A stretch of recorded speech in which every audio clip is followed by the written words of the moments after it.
ये कहानी रशिया की सबसे बड़ी सीरियल किलर दारिया साल्टिकोवा की है, जिसने 75 से भी ज्यादा हत्याएं की थी और उसे रशिया की सबसे बेरहम रानियों में से एक माना जाता है। कहानी 1978 के मॉस्को से शुरू होती है, जहां कुछ लोगों के एग्जीक्यूशन की तैयारियां चल रही थी, जिसमें से एक आदमी का सर कलम कर दिया गया और बाकी लोगों को भी उनके क्राइम के हिसाब से सजा दी जा रही थी। फिर हम क्वीन कैथरीन को देखते हैं, जो कि एक मुजरिम को सजा देने की वजह से थोड़ी कंफ्यूज्ड नजर आ रही थी और वो मुजरिम एक औरत थी जिसका नाम दारिया होता है। दारिया पर अपनी दासियों को टॉर्चर करके उन्हें मारने का इल्जाम था और उसने अब तक 180 लोगों की हत्याएं की थी और जिन लोगों को आज एग्जीक्यूट किया जा रहा है वो दारिया के ही वफादार थे। लेकिन कैथरीन द्वारा दारिया के एग्जीक्यूशन को आजीवन कारावास में बदल दिया जाता है, जिस वजह से लोगों में काफी गुस्सा था। और इसी के साथ कहानी 20 साल पीछे जाती है, जहां हम 3 साल की दारिया को उसके पापा निकोलाई के साथ देखते हैं। वो अपनी माँ का अंतिम संस्कार कर रही है, लेकिन जब कुछ औरतें उसके लिए सहानुभूति व्यक्त करती हैं, दारिया चिल्लाते हुए कहती है कि उसकी माँ मरी नहीं है बल्कि जिंदा है। निकोलाई कहता है कि दारिया सदमे में है, इसलिए ऐसा बोल रही है, जिसके बाद निकोलाई दारिया को लेकर वहाँ से चला जाता है। लेकिन दारिया की ये बात सुनकर वहाँ मौजूद 2 भाइयों निकोल और पीटर को थोड़ा शक होता है। घर पर निकोलाई डॉक्टर से दारिया का चेकअप करवा रहा था, क्योंकि वो काफी एग्रेसिव हो गई थी। डॉक्टर कहता है कि दारिया को थोड़ा आराम करना चाहिए और समय के साथ वो ठीक हो जाएगी। वो दारिया के कमरे से उसकी माँ की तस्वीर हटाने को कहता है, ताकि तस्वीर देखकर उसे अपनी माँ की याद ना आए। अपनी वाइफ की तस्वीर के साथ साथ निकोलाई घर में लगे सारे मिरर्स भी हटवाने का हुक्म देता है। उधर वो दोनों भाई उस कब्र को खुदवा रहे थे जहां दारिया की माँ को गाड़ा गया था, और जब वो उस कॉफिन को खोलते हैं उसमें दारिया की माँ की लाश नहीं बल्कि निकोलाई के घर काम करने वाली 2 सर्वेंट्स की लाश मिलती है, जिनकी आंखें भी फूटी हुई थी। जिसका मतलब ये हुआ कि दारिया ठीक कह रही थी कि उसकी माँ मरी नहीं है, जिंदा है। लेकिन कहाँ है ये सिर्फ उसका पति निकोलाई जानता है। जिसके बाद वो दोनों निकोलाई के घर आते हैं और उसे ब्लैकमेल करने लगते हैं। वो कहते हैं कि उन्हें पता है कि उस कॉफिन में उसकी वाइफ की लाश नहीं है। उन्हें कोई परवाह नहीं कि उसने अपनी वाइफ के साथ क्या किया। वो अपना मुंह बंद रखने के लिए निकोलाई से पैसे मांगते हैं, क्योंकि वो नया बिजनेस स्टार्ट करने जा रहे थे, जिनके लिए उन्हें मोटा पैसा चाहिए। मजबूरी में निकोलाई को उनकी बात माननी पड़ती है। रात में जब निकोलाई दारिया के कमरे में आता है, वो देखता है कि दारिया अपनी डॉल की आंखें फोड़ रही है और दारिया की आंखें भी एकदम बदल जाती हैं, मानो उसे किसी ने पजेस कर लिया हो। निकोलाई इस बारे में डॉक्टर को बताता है। डॉक्टर उससे कहता है कि उसे ये सब उसे पहले ही बता देना चाहिए था कि दारिया को ये सब अपनी माँ से विरासत में मिला है, जिसका साफ मतलब ये था कि निकोलाई की वाइफ भी पजेस्ड थी। डॉक्टर कहता है कि दारिया को बचाने का सिर्फ एक ही तरीका है कि उसे एक कमरे में बंद कर दिया जाए, क्योंकि शैतानी शक्तियों के आगे मेडिकल साइंस भी फेल है।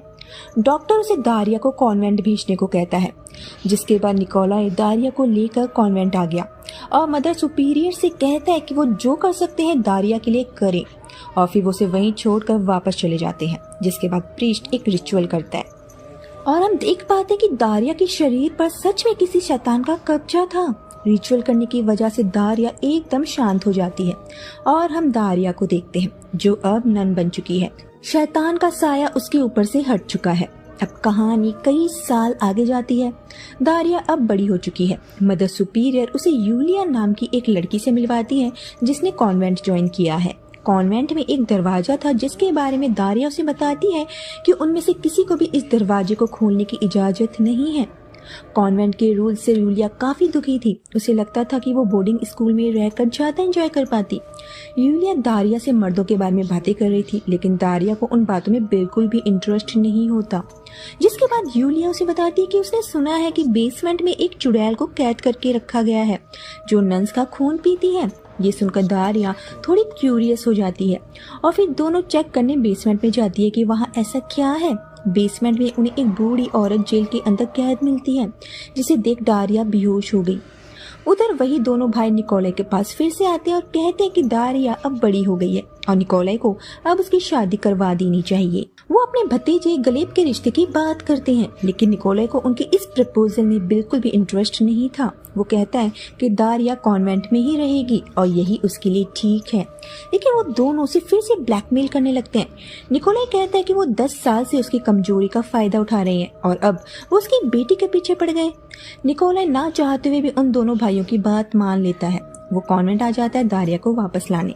दारिया का बिल्कुल भी मन नहीं था वापस घर आने का, जिसके बाद निकोलाई उसे बताता है कि उसने उसकी शादी फिक्स कर दी है और आज शाम के फंक्शन में वो अपने होने वाले पति से मिलेगी। वो उसके लिए सबसे महंगी ड्रेसेस खरीद कर लाए थे और चाहते हैं कि दारिया उन ड्रेसेस को पहने। निकोलाई के जाने के बाद दारिया अपनी सर्वेंट से पूछती है कि यहाँ उसकी माँ की तस्वीर हुआ करती थी, वो कहाँ है। सर्वेंट्स बताती है कि वो तस्वीर बेसमेंट में रखी हुई है। जिसके बाद दारिया बेसमेंट में आ जाती है जहाँ बहुत सारे मिरर्स रखे हुए थे। दारिया उन मिरर्स में अपना चेहरा देखने लगी। फिर वो अपनी माँ की तस्वीर को देखती है और एक बॉक्स से अपनी माँ की वही ड्रेस निकालती है जो उस तस्वीर में उसकी माँ ने पहनी हुई थी।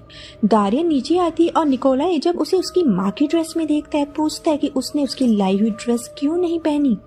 दारिया कहती कि आपने कहा था कि मैं अपनी पसंद की ड्रेस चूज कर सकती हूँ और मैंने अपनी माँ की ड्रेस चूज करी। जिसके बाद वो पार्टी में आते हैं जहाँ एक लड़का दारिया की खूबसूरती देखकर उसे ही देखे जा रहा था। इस लड़के का नाम है सर्गेई और ये उन दोनों भाइयों का भतीजा है। सर्गेई दारिया को डांस के लिए पूछता है। दारिया हाँ कर देती है और दोनों को साथ डांस करते देख वहाँ मौजूद लड़कियां दारिया का मजाक बना रही थी क्योंकि उसे डांस करना नहीं आता था।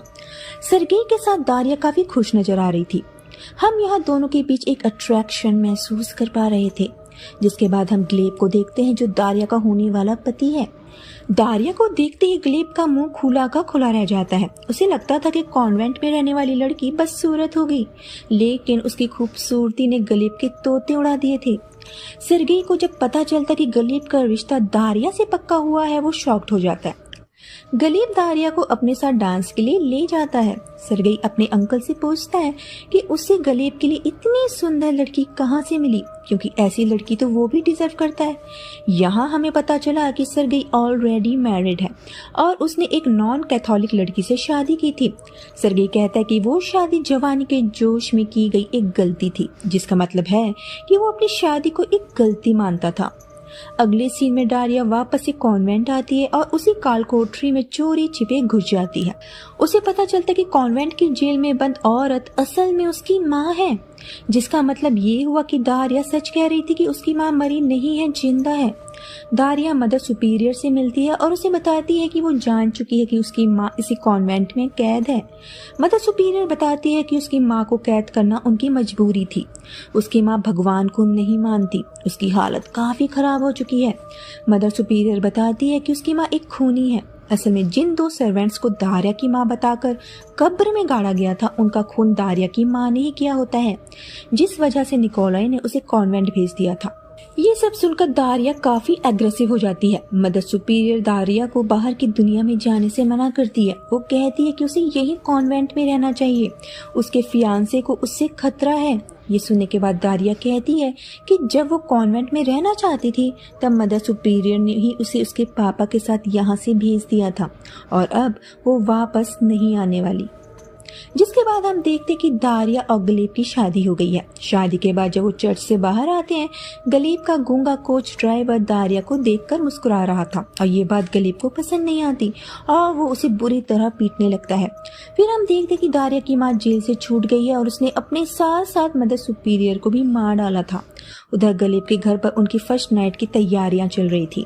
उस घर की हेड सर्वेंट अनीता नए जोड़े का स्वागत करती है। घर की मेड्स दारिया के बारे में कानाफूसी करने लगती हैं कि दारिया एक अच्छी औरत नहीं लग रही।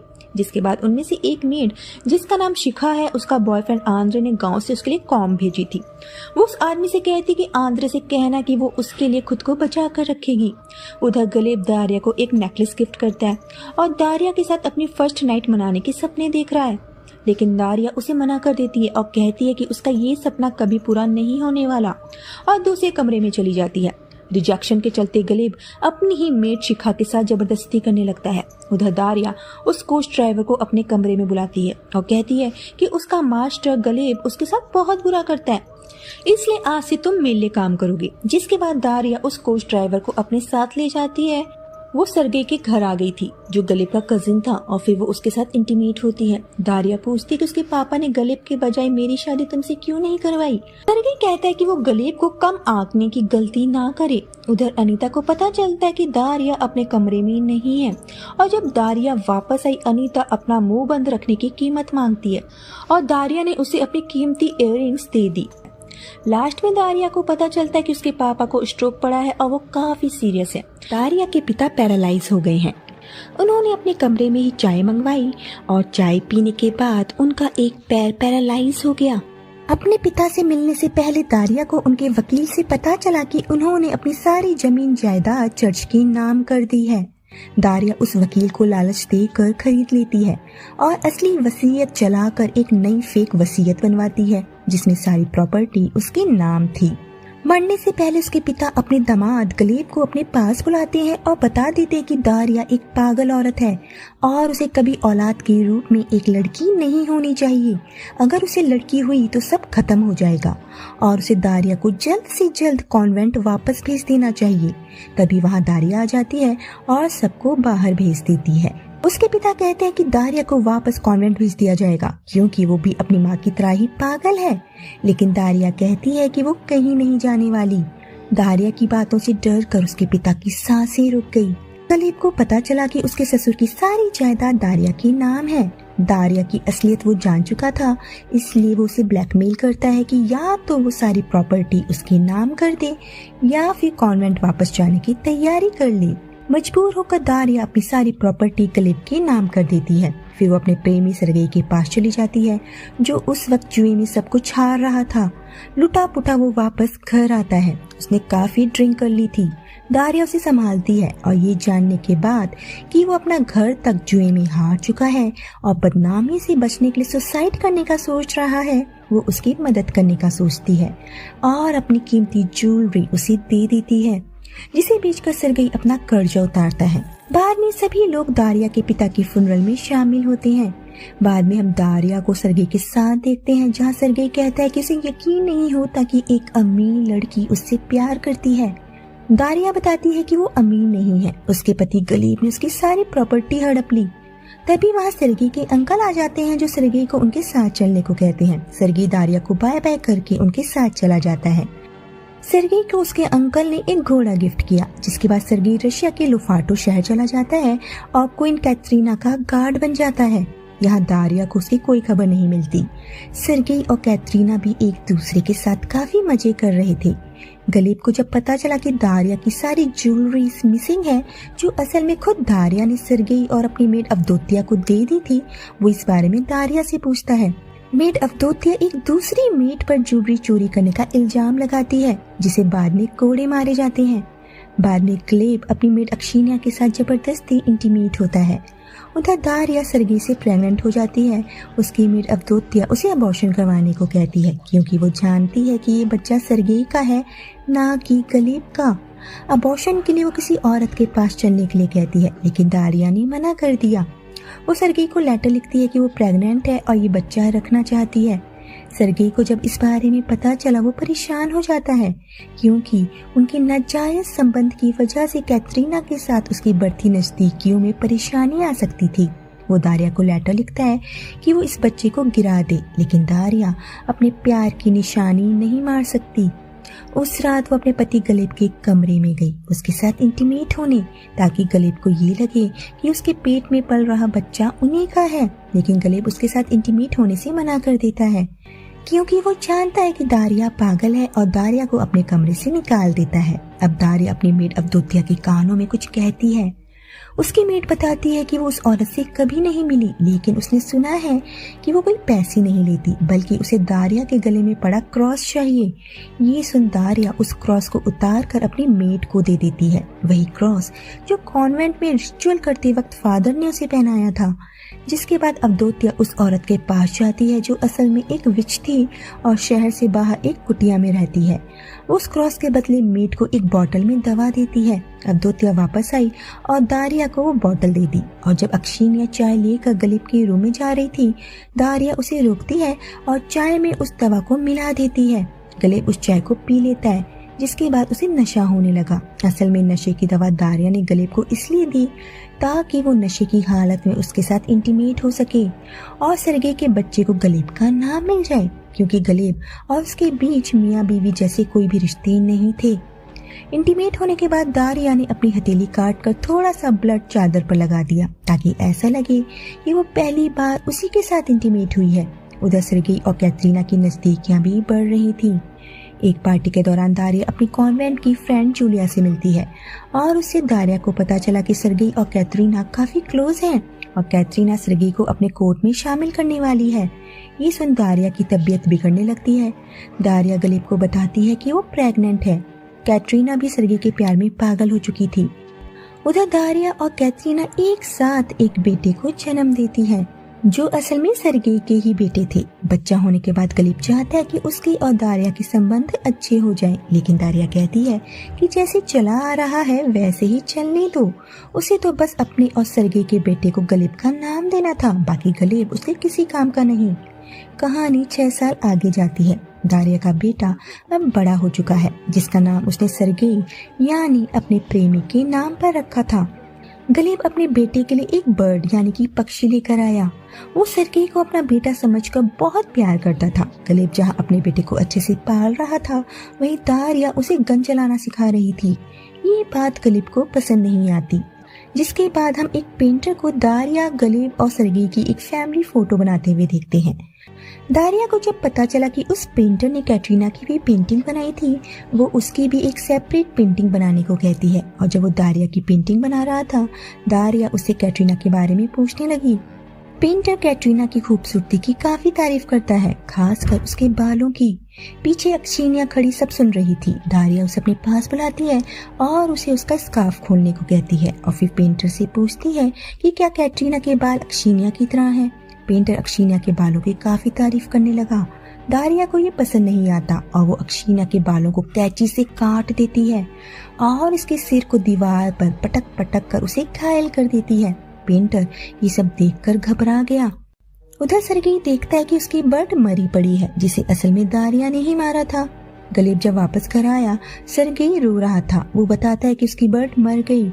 गलेब उससे कहता है कि शायद वो बीमार होगी, जिसके बाद वो अब्दोतिया से अक्षिनिया को उसके कमरे में भेजने को कहकर चला गया। उधर दारिया की पेंटिंग भी बन चुकी थी। अक्षिनिया की हालत देख अब्दोतिया उस पर भड़क जाती है। अक्षिनिया बताती है कि दारिया ने बेवजह उसके साथ मारपीट की, लेकिन अब्दोतिया दारिया का पक्ष लेते हुए उल्टा अक्षिनिया को ही भला बुरा कहने लगी और उसे अच्छे से तैयार होकर गलेब के कमरे में जाने को कहती है। और जब अक्षिनिया गलेब के कमरे में आई, गलेब को उसके साथ हुई मारपीट के बारे में पता चल जाता है और वो गुस्से में दारिया के कमरे में गया। दोनों के बीच काफी झगड़ा हुआ। गलेब उसे लातों से मारता है। सरगेई छिपकर सब देख रहा था। गलेब को वो लव लेटर्स भी मिल जाते हैं जो उसका कजिन सरगेई दारिया को लिखा करता था। मौका पाकर दारिया ने गलेब के सिर पर भारी चीज से हमला कर दिया, जिस वजह से गलेब की मौत हो जाती है। अब्दोतिया सरगेई को वहां से ले गई, जिसके बाद दारिया अपनी मेड और अपने गूंगे ड्राइवर से गलेब की लाश ठिकाने लगाने को कहती है और उसका ड्राइवर गलेब की लाश बग्गी में डालकर ले जाता है। अगले दिन उसकी लाश पिघली हुई बर्फ में बग्गी के अंदर मिली। उधर अब्दोतिया फर्श से खून के दाग मिटा रही थी। गलेब के अंकल गलेब की लाश की पहचान करते हैं। पुलिस को लगता है ये बस एक एक्सीडेंट है और सिर पर जो घाव मिला वो शायद गिरने की वजह से हुआ होगा, लेकिन अंकल्स को शक था कि गलेब की हत्या हुई है, जो शायद दारिया ने करवाई है प्रॉपर्टी के लिए। उस बग्गी का ड्राइवर भी लापता था। वो दारिया को वापस कॉन्वेंट भेजने का प्लान बनाते हैं। उधर अब्दोतिया अक्षिनिया को अपना मुंह बंद रखने की धमकी देती है। पुलिस दारिया को उसके पति गलेब की मौत की खबर देती है, जिसके बाद घर की सभी मेड से पूछताछ की गई। दारिया झूठे आंसू बहाना शुरू कर देती है। दोनों भाई अब्दोतिया को धमकाते हैं कि अगर उसे कुछ भी पता है तो उन्हें बता दे, लेकिन अब्दोतिया साफ मुकर गई। दोनों भाई अब भी दारिया पर शक कर रहे थे, क्योंकि दारिया का पास्ट काफी ट्रबल वाला रहा है। वो दारिया की फैमिली डॉक्टर से मिलकर और कॉन्वेंट जाकर सब पता लगाने का प्लान बनाते हैं। उसकी माँ एक मेंटल केस थी और उन्हें लगता है कि शायद दारिया भी उसी बीमारी का शिकार है। वो दारिया को पागल साबित करके कॉन्वेंट वापस भेजना चाहते हैं ताकि उसकी सारी प्रॉपर्टी हड़प सके। उनकी ये बातें दारिया की मेट सुन लेती है और दारिया को जाकर बता देती है और साथ में ये भी कहती है कि यहाँ के सभी लोग उन दोनों भाइयों के दोस्त हैं जो उन्हें दारिया के बारे में कुछ ऐसा बता सकते हैं जो शायद दारिया के लिए परेशानी खड़ा कर सकता है। जिसके बाद दारिया अपने बेटे को उसके पिता की मौत की खबर देती है। उसके बेटे को कल के इंसिडेंट के बारे में कुछ भी याद नहीं था। बाद में गलेब का फनरल कर दिया गया। सर्गेई भी उस फनरल में था। फनरल के बाद दारिया और सर्गेई को हम इंटीमेट होते हुए देखते हैं। उधर दोनों भाई दारिया के डॉक्टर के पास जाते हैं, उसे रिश्वत देने की कोशिश करते हैं ताकि वो दारिया की बीमारी के बारे में उन्हें बता दे। वो कहते हैं कि उसे ज्यादा कुछ तो याद नहीं है, उसे दारिया की मेडिकल रिपोर्ट्स देखनी पड़ेंगी। वो उन्हें कल आने को कहता है। उधर सारी मेट्स चाहती हैं कि अक्षिण्या को वापस उसके घर भेज दिया जाए। वो अवधूतिया से अक्षिण्या की मदद करने को कहती है, लेकिन अवधूतिया मना कर देती है।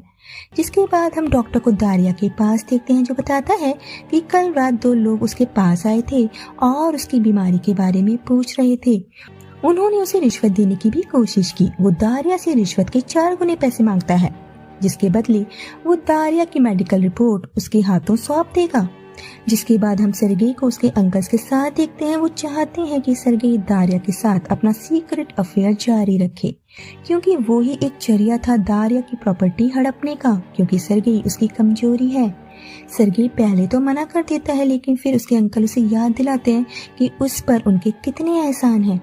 बाद में सर्गेई दारिया के पास आया और उसे अपने अंकल के प्लान के बारे में सब कुछ बता दिया कि वो उसे बीमार साबित करके उसकी प्रॉपर्टी हड़पना चाहते हैं। दारिया कहती है कि वो सब हैंडल कर लेगी। अगले दिन वो अपने वकील के पास अपनी प्रॉपर्टी का हिसाब करने जाती है और उसकी प्रॉपर्टी करोड़ों में थी। वो अपने अकाउंट से सारे पैसे निकालने को कहती है। जिसके बाद वो उसी कॉन्वेंट में जाती है और कन्फेस करती है कि मदर सुपीरियर उसी की गलती की वजह से मरी थी। वो अपनी सारी प्रॉपर्टी चर्च को दान कर देती है, इस शर्त पर कि उसकी मेंटल हेल्थ के बारे में वो किसी से कुछ नहीं कहेंगी। अब प्रेजेंट में जो मदर सुपीरियर है वो उसे विश्वास दिलाती है कि उसका ये राज ही रहेगा। कॉन्वेंट से निकलने के बाद वो अपनी फैमिली डॉक्टर के घर आई और उनके घर पर आग लगाकर उसे मार डाला, क्योंकि वो उसके मेडिकल रिपोर्ट्स को देने के बदले उससे रिश्वत मांग रहा था। अब पूरे शहर में ये बात फैल गई कि दारिया ने अपनी आधी प्रॉपर्टी चर्च को डोनेट कर दी है। सभी लोग उसकी काफी तारीफ करने लगे और यही तो वो चाहती थी, सबको अपनी तरफ करने का उसका ये प्लान था। अब जब दारिया के पास कुछ नहीं बचा, वो दोनों भाई काफी दुखी हो गए कि अब वो क्या करें। जिस प्रॉपर्टी को पाने के लिए वो इतनी मेहनत कर रहे थे, सब बेकार हो गया। वो दारिया के पास आते हैं और कहते हैं कि उसके पति गलेब ने उनके साथ मिलकर एक बिजनेस शुरू किया था। उस बिजनेस का लोन चुकाने के लिए उन्हें पैसे चाहिए, लेकिन दारिया कहती है कि उसके पास और भी काम है और इन फालतू के लोन्स के लिए उसके पास समय नहीं है। दोनों भाई वहाँ से चले गए। सर्गेई भी वापस जाने की तैयारी करता है। दारिया उसे अलविदा करने आई। सर्गेई के जाते ही कुछ लोगों ने दारिया के बेटे और दारिया का किडनैप कर लिया। वो दारिया को मारना चाहते थे।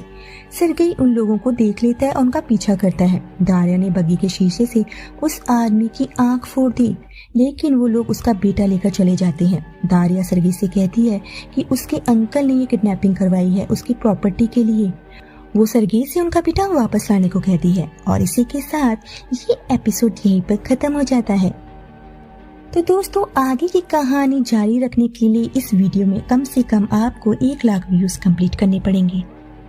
तो अगर आपको ये वीडियो पसंद आया तो वीडियो को लाइक एंड शेयर जरूर कर दीजिएगा। मिलते हैं नेक्स्ट वीडियो में।